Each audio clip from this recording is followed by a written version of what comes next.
అయిపోయింది. నేను వచ్చి బాగుంది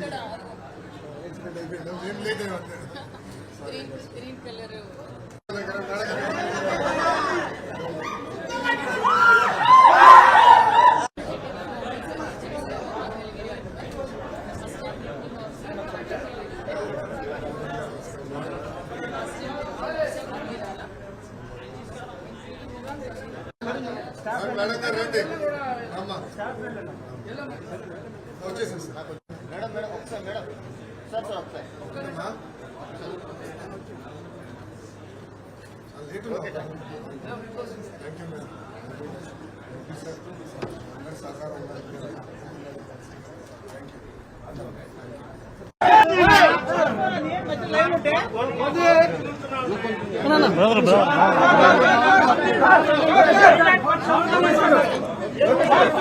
అన్నా. ఇప్పుడు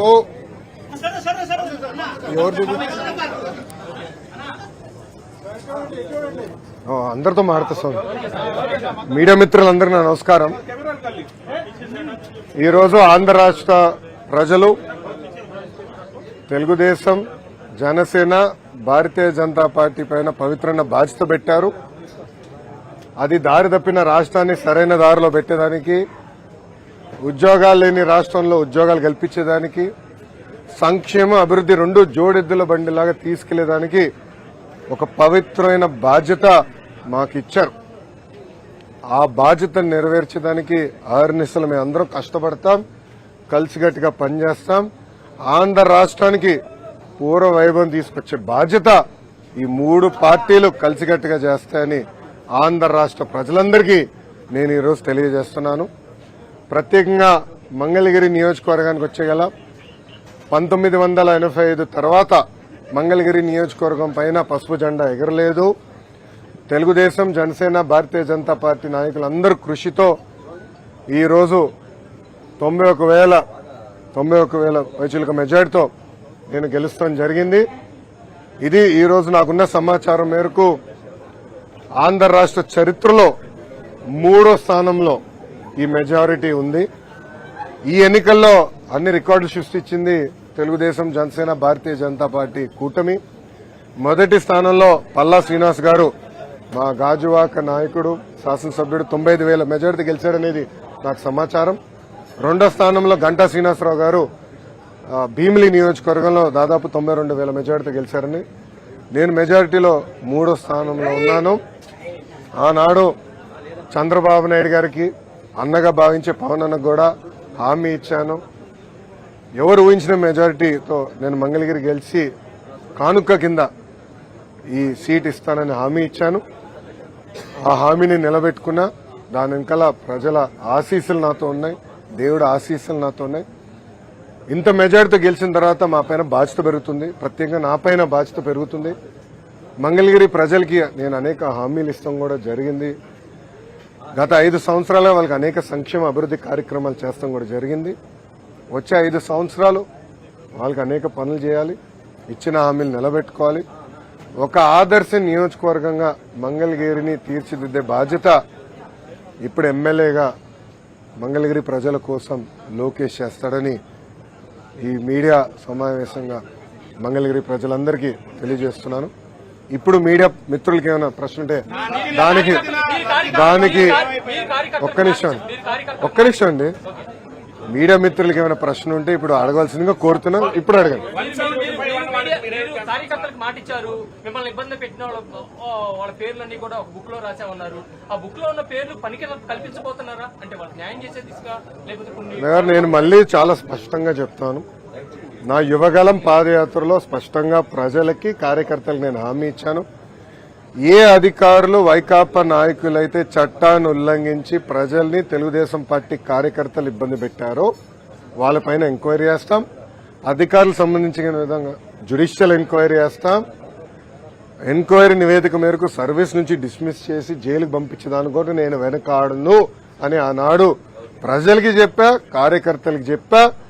అది ప్రజలు ఒప్పుకున్నారు. అందుకే ఈరోజు ఎప్పుడు లేని విధంగా మనకు మ్యాండేట్ వచ్చింది.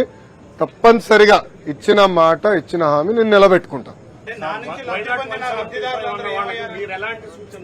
అండి. నేను వైకాపా, దయచేసి వైకాపా నాయకులకి పార్టీకి సూచించే స్థాయి నాది కాదు. మేమేం చేస్తాం చాలా స్పష్టంగా చెప్పాం. కక్ష సాధింపులు, హెరాస్మెంట్లు, ప్రభుత్వ ఆస్తులు ధ్వంసం చేస్తాం, ఇది మాకు రాదు, మేము చేయం. ఇదంతా ఆ పార్టీకి తెలిసింది. అందుకే ప్రజలు ఈరోజు ఇలాంటి మ్యాండేట్ కూటమికి ఇస్తాం జరిగింది. సో మాకు ఇచ్చిన మ్యాండేట్ నిలబెట్టుకోవాల్సిన అవసరం 3 పార్టీల పైన ఉన్నాయి. ఎందుకంటే ఆంధ్ర రాష్ట్ర చరిత్రలో ఎవరికి రాని మ్యాండేట్ మాకు వచ్చింది, ఎవరికి రాని మెజారిటీలు మాకు వచ్చినాయి. ఆ బాధ్యత మేము నిలబెట్టుకోవాలి. ఉందాతనంగా ప్రజలకి సేవ చేసే దిశగా మేము పనిచేస్తాం. ఇచ్చిన ప్రతి హామీ నిలబెట్టుకునే బాధ్యత మేము తీసుకుంటాం. రాష్ట్ర చరిత్రలోనే మొదటిసారి మీ కుటుంబ సభ్యుల్ని టార్గెట్ చేసి అవహేళన చేశారు. వారి విషయంలో మీరు ఎలా ముందుకు వెళ్ళబోతున్నారు? ఇప్పుడు ఆనాడు శాసనసభ సాక్షిగా మా తల్లిని అవమానించారు. అది తట్టుకోలేక చంద్రబాబు నాయుడు గారు ఆనాడు శపథం కూడా చేశారు. మళ్లీ ముఖ్యమంత్రిగా ఈ సభలో అడుగు పెడతానని ఆనాడు చెప్తాం జరిగింది. ప్రజలు అది గమనించారు. అందుకే ఇలాంటి మ్యాండేట్ మాకు ఇచ్చారు. మీరు ఈ ఎన్నికల ప్రచారంలో కానివ్వండి, గతంలో మేము అధికారంలో ఉన్నప్పుడు కానివ్వండి, ఎప్పుడు కుటుంబ సభ్యులు జోలికి వెళ్ళలేదు. వ్యక్తిగతంగా దొంగ కేసులు పెట్టి ఎవరన్నా జైలుకు పంపించే ఆలోచన మాకు గతంలో లేదు, ఇప్పుడు కూడా లేదు. ఏమైనా తప్పులు చేస్తుంటే చట్టం చట్టాలు దాని పని చేసుకుంటూ వెళ్తే తప్ప మేము ఎక్కడ ప్రజల్ని ఇబ్బంది పెట్టాలనో వైకాపా నాయకులపైన కక్ష సాధింపు చేయాలనేది మా ఆలోచన కానే కాదు. కేంద్రంలో మీరు భాగస్వామి ఉన్నారు. ఇప్పుడు కేంద్రానికి రావాల్సిన, అంటే రాష్ట్రానికి రావాల్సిన రాయితీల్లోనూ కొన్ని హక్కుల్లోనూ వాటి విషయంలో ఏ విధంగా గతంలోనే చెప్పాము. నేను కూడా ప్రధానమంత్రి గారు ఉన్నప్పుడు నేను మారటం కూడా జరిగింది. ఆంధ్ర రాష్ట్రానికి అనేక పెండింగ్ ప్రాజెక్ట్స్ ఉన్నాయి. అదేవిధంగా విభజన చట్టంలో మనకు రావాల్సిన అనేక విషయాలపైన స్పష్టత రావాలి. మనకు హామీలు కూడా నిలబెట్టుకోవాల్సిన బాధ్యత కేంద్ర ప్రభుత్వం పైన ఉంది, రాష్ట్ర ప్రభుత్వాల పైన ఉన్నాయి. అమరావతి అవ్వచ్చు, పోలవరం అవ్వచ్చు, వెనుకబడిన జిల్లాల అభివృద్ధి కావచ్చు, ఇవన్నీ ఉన్నాయి. ఇవన్నీ కలిసికట్టుగా మేము ముందరికి వెళ్తాం. ఇవన్నీ గతంలోనే పొత్తులోకి వెళ్లే ముందే వాళ్ళతో మాట్లాడాం, చర్చించాం. స్పష్టమైన హామీ వాళ్ళు ఇచ్చారు. దాని మేరకు పొత్తుకెళ్లాం. ఈరోజు తెలుగుదేశం, జనసేన పార్టీ ఎన్డీఏలో భాగస్వామ్యంలో మేము కంటిన్యూ అవుతాం. దాంట్లో ఎలాంటి డౌట్ లేదు. ఎన్డీఏకి క్లియర్ మెజారిటీ వచ్చింది కదా, ఎన్డీఏకి క్లియర్ మెజారిటీ వచ్చింది. సో దాంట్లో వేరే ఆలోచన తెలుగుదేశం పార్టీ కానీ జనసేన పార్టీకి లేదు. మీ అందరూ ఎన్డీఏలో భాగస్వామ్యం, దాంట్లో ఎలాంటి డౌట్ లేదు. నెంబర్ 1. నెంబర్ 2,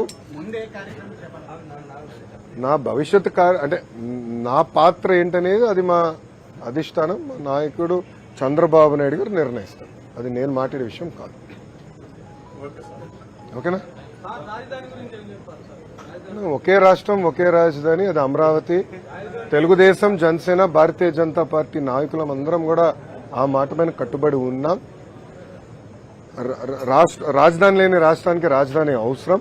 కానీ అదేవిధంగా అభివృద్ధి వికేంద్రీకరణ పనులు ఏదైతే ఆనాడు ప్రారంభించామో, ఇప్పుడు అనంతపూర్కి కియా మోటార్స్, చిత్తూరు జిల్లాకి అనేక ఎలక్ట్రానిక్స్ తయారు చేసే పరిశ్రమలు, కడప జిల్లాకి స్పోర్ట్స్, అలా స్పష్టమైన హామీలు గతంలో ఇచ్చాం. హామీలు కూడా నిలబెట్టుకున్నాం. కొన్ని చేయలేకపోయాం, టైం సరిపోలేక. ఈసారి ఇచ్చిన ప్రతి హామీ నిలబెట్టుకునే బాధ్యత మేము తీసుకుంటాం. అన్ని జిల్లాలు సమగ్ర అభివృద్ధి చేసే బాధ్యత కూడా తెలుగుదేశం, జనసేన, భారతీయ జనతా పార్టీ ప్రభుత్వం తీసుకుంటాం. టూ ఎర్లీ అన్నాయన్ని. ఎందుకంటే చంద్రబాబు నాయుడు గారు, మేము ఇప్పుడు వాళ్ళలాగా డేట్లు, ముహూర్తాలు మేము ఫిక్స్ చేసుకోమండి. ప్రజలు తీర్పు వచ్చిన తర్వాత చేయాల్సిన పనులు ఉంటాయని ప్రజలు తీర్పు రాకుండా ముందర మేమే ప్రమాణ స్వీకారం ఎక్కడ చేస్తాం, పలానా టైం చేస్తాం ఏనాడు మేము అనలేదు, అన్నాం. ఈరోజు తీర్పుని మేము అద్భుతమైన తీర్పు ఇచ్చారు. ఆ తీర్పుని మేము స్వాగతిస్తున్నాం, గౌరవిస్తాం. అదే ఇద్దరు పవన్ కళ్యాణ్ గారు, బాబు గారు కూడా కలవబోతున్నారు. కూర్చుని అన్ని విషయాలు మాట్లాడుకున్నారు. అది ఎప్పుడు ఏంటనేది నాయకులందరూ నిర్ణయిస్తారు. రేపు మళ్ళీ ఎన్డీఏ కూడా మీటింగ్ ఉంది. సో అన్ని జరగాలి, తర్వాత డిసైడ్ చేస్తాం. కలిసికట్టుగా పనిచేశాం. మీరు చూస్తే 21 సీట్లకి 21 సీట్లు జనసేన పార్టీ గెలిచింది. 10 ఎమ్మెల్యే సీట్లు 8 స్థానాలు భారతీయ జనతా పార్టీ గెలిచింది. తెలుగుదేశం పార్టీ కూడా ఎప్పుడు రాని విధంగా మాకు వచ్చిన మెజారిటీ స్థానాలు మేము కూడా కైవసం చేసుకుంటాం జరిగింది. కలిసికట్టుగా మేము ప్రయాణిస్తాం. ప్రజలు ఒక బాధ్యత పెట్టారు మా పైన. 3 పార్టీలు కలిసికట్టుగా పనిచేయాలి. దారి తప్పిన రాష్ట్రాన్ని సరైన దారిలో పెట్టాలి. గతంలో ఈ ప్రభుత్వం చేసిన పొరపాట్లని మేము చేయకూడదు. ఇసుక విధానంలో కానివ్వండి, మద్యం విధానంలో కానివ్వండి, రెవెన్యూ విధానంలో కానివ్వండి, అన్నీ పకడ్బందీగా మేము సంస్కరణలు తీసుకురావాలి. ప్రజలు ఏ ఆశయాలతో అయితే మమ్మల్ని గెలిపించారో అది నిలబెట్టుకోవాల్సిన బాధ్యత మా పైన. ఈ రోజే రిజల్ట్స్ వచ్చినాయి. మీరు చంద్రబాబు నాయుడు గారు కన్నా స్పీడ్ గా ఉన్నారు స్వామి. మొత్తం రిజల్ట్స్ రానివ్వండి. ఇప్పుడు మంగళగిరి ఫర్ ఎగ్జాంపుల్ ఎన్ని బూత్లో నెగిటివ్ వచ్చింది, పాజిటివ్ వచ్చింది మేము డిస్కస్ చేస్తున్నాం. కనీసం ఒక 6 రోజులు మాకు సమయం ఇవ్వండి, కొంచెం సమీక్ష చేసుకుంటాం. దాని తర్వాత స్పందిస్తాం. ప్రధాన ప్రతిపక్షం లేకుండా అసెంబ్లీకి వెళ్ళబోతున్నారు, ప్రభుత్వాన్ని ఫామ్ చేయబోతున్నారు, ఎలా ఉంటుంది? ఇప్పుడు ప్రతిపక్ష నాయకుడు ఉన్నాడా లేదా, హోదా ఉందా లేదా అనేది డిఫరెంట్ స్టోరీ. ప్రజలు ఒక పవిత్రమైన బాధ్యత మాకు ఇచ్చారు. దారి తప్పిన రాష్ట్రం సరైన దారిలో పెట్టారు. ఇప్పుడు గంజాయి విషయం తీసుకుందాం. తరాలే నాశనం అయిపోయింది. అది మనం కట్టడి చేయాలి. రెవెన్యూ విషయం ఉంది, ల్యాండ్ టైటిలింగ్ యాక్ట్, ఒక పనికిమాల చట్టం, అది చెప్పాం. దాని తర్వాత మెగా డిఎస్సి హామీ ఇచ్చాం. ఆ డిఎస్సి మేము హామీని నిలబెట్టుకుంటాం. ఇట్లా స్పష్టమైన హామీలు ప్రజలకు మేము ఇచ్చాం. ఆ హామీలు కలిసికట్టుకు మేము నిలబెట్టుకుంటాం.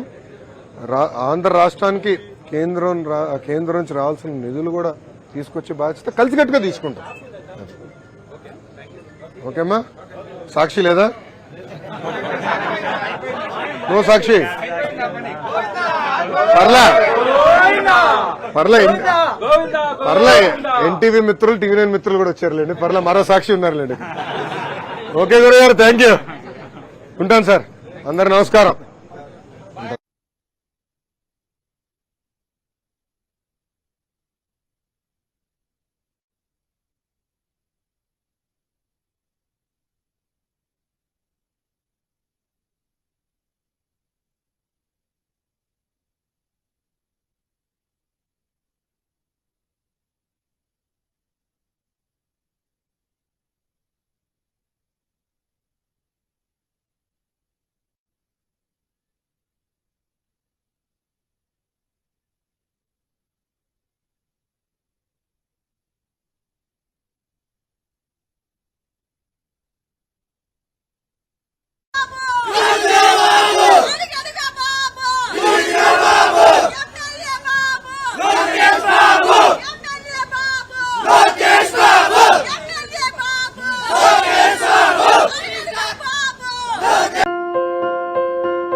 సంప్రదాయం, ప్రేమ, ఆప్యాయత, రాజసం ఉట్టిపడే వేడుకలకు అనువైన ప్రదేశం MLN convention hall.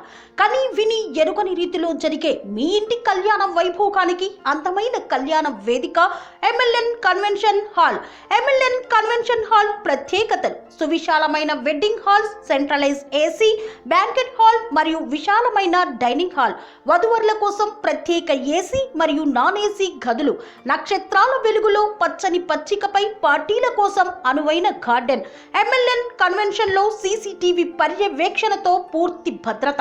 Experience and professional workers గల అన్నపూర్ణ గ్రూప్ వారి సేవలు 2000 వాహనాలు పార్కు చేసేందుకు సువిశాల పార్కింగ్ సౌకర్యం మీ ఇంట జరిగే అన్ని శుభకార్యాలకు పెళ్లి reception engagement birthdays get together corporate events ఏ ఇతర శుభకార్యాలకైనా అందమైన వేదిక ఎంఎల్ఎన్ కన్వెన్షన్ హాల్ బుకింగ్ కోసం సంప్రదించండి 7550438888 మరియు 7550428888. మా అడ్రస్ చీర్యాల లక్ష్మీ నరసింహస్వామి దేవాలయం ప్రక్కన near outer ring road Keesara junction Cheeryal గ్రామం మేడ్చల్ జిల్లా.